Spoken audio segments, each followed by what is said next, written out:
అయిపోయాయి కాబట్టి మా సమస్య తీర్చే వాళ్ళు ఎవరూ లేరని చెప్పి రైతులంతా మేము కలిసి అమ్మకి విన్నవించుకుందాం మా బాధలని వెళ్తుంటున్న సమయంలో ఇక్కడే ఒక దుర్ఘటన అనమాట. పోలీసులు అన్యాయంగా మేము ఏ తప్పు చేయకపోయినా మా మీద అన్యాయంగా లాఠీ చార్జ్ చేసి మా రక్తాన్ని కళ్ళ చూసింది వైసీపీ ప్రభుత్వం. కాబట్టి అమ్మ చూస్తూనే ఉంది, పైన ఉండి చూస్తూనే ఉంది. ఒక అవకాశం ఇచ్చింది తన బిడ్డ అనుకోని. 5 ఏళ్లలో మారిందే లేదు ఆయన. కనీసం 5 ఏళ్లుగా మేము మా గోడు ఇంత చెప్పుకోవాలనుకున్నా కూడా ఆయన అసలు మారిందే లేదు. కాబట్టి అమ్మే 5 కోట్ల ఆంధ్రుల ద్వారా బుద్ధి చెప్పింది, నిజం గెలిచింది. ఈరోజు ప్రజాస్వామ్యం నిలిచింది. రాజ్యాంగాన్ని కాపాడుకున్న 5 కోట్ల ఆంధ్రులకి ప్రతి ఒక్క రైతు కూడా ఈరోజు ధన్యవాదాలు తెలియజేసుకుంటున్నాము.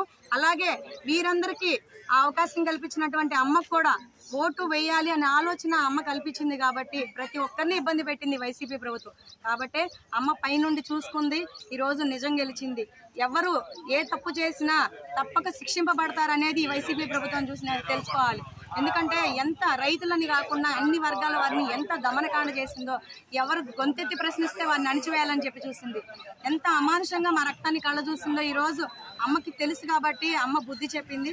మేము కూడా మా శక్తి కొలది అమ్మవారికి చీర సార సమర్పించి కృతజ్ఞతలు తెలియజేసుకొని వద్దామని ఈరోజు కాలినడకన ఇంద్రకీలాద్రి అమ్మ దగ్గరికి బయలుదేరాం. మా యాత్ర విజయవంతంగా సక్సెస్ చేయాలని అమ్మని కోరుకుంటాం.